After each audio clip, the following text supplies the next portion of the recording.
The main thing is to always finish books, and don't just choose things that you think are entertaining and fun, because that's going to make you lazy and it's going to make you weak, and it's make you always look for things that are entertaining, fun, and distracting. You want things that are going to challenge you constantly.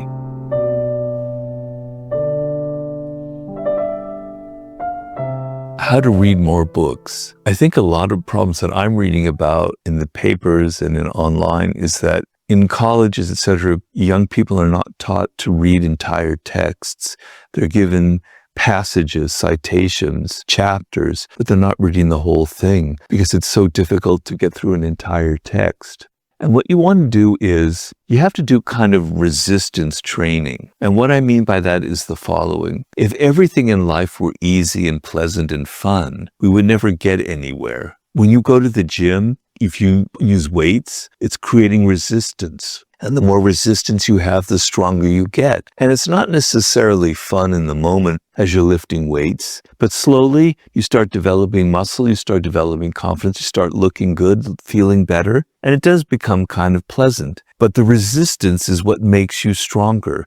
If you could press that 200 pounds, it was like that, it was so easy, there wouldn't be any value. But the fact that it's, the more resistance, the stronger you get. Everything in life is like that. So reading is a form of resistance, because when you enter a book, you don't know what it is.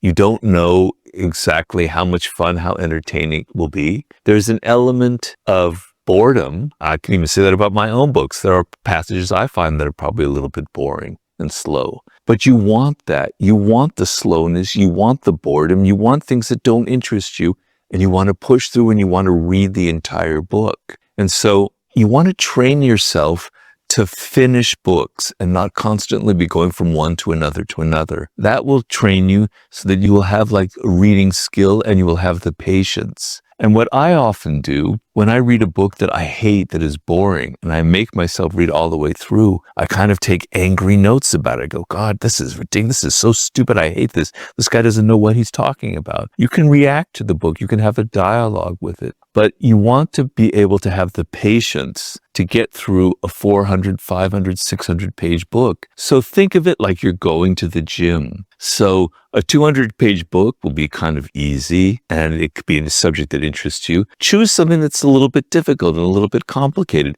So it's more like pressing 200 or 300 pounds. It's hard. It's not easy, but it's training the mind to be patient. Also look for books that are going to challenge you, that maybe it's not how you feel politically about the world. It's not how you feel spiritually about the world. It's something that's a little bit outside what you would normally encounter. It's not something that other people, that your friends talk about. So you're challenging yourself with content that is difficult or that is not what you normally believe in, or not from the circle of friends and influencers that you normally pay attention to. That's also resistance. It's training you to open your mind to different ways of thinking. I often, when I write a book, I deliberately read a book that completely contradicts what I'm saying so that I can open my mind to other ways of thinking. The main thing is to always finish books, and don't just choose things that you think are entertaining and fun, because that's going to make you lazy and it's going to make you weak, and it's make you always look for things that are entertaining, fun, and distracting, right? You want things that are going to challenge you constantly,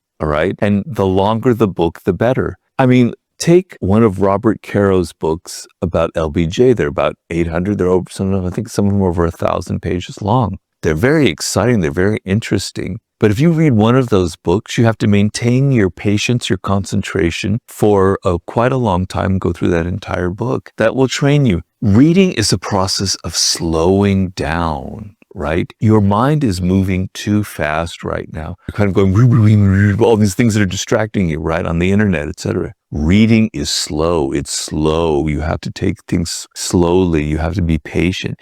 You have to go page by page. You have to absorb ideas. Please, I beg you to train your mind like you train your body to go through something that's a little more difficult, a little more challenging, that's going to take some time for you. That's the way to develop the habit of wanting to read and to have the patience to read more books.